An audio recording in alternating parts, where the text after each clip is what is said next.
Can you please help us understand more?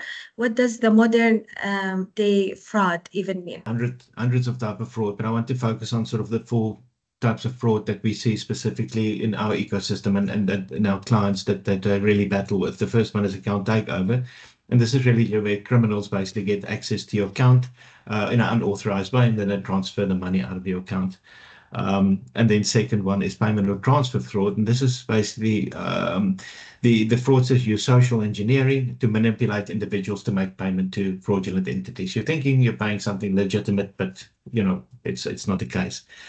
The third one is counterfeit cards. So this is really where fraudsters obtain either stolen cards or stolen card credentials, and they use this to make purchases and obviously convert those purchases to cash. Find us at Mosen.ai to join the journey and fight back now.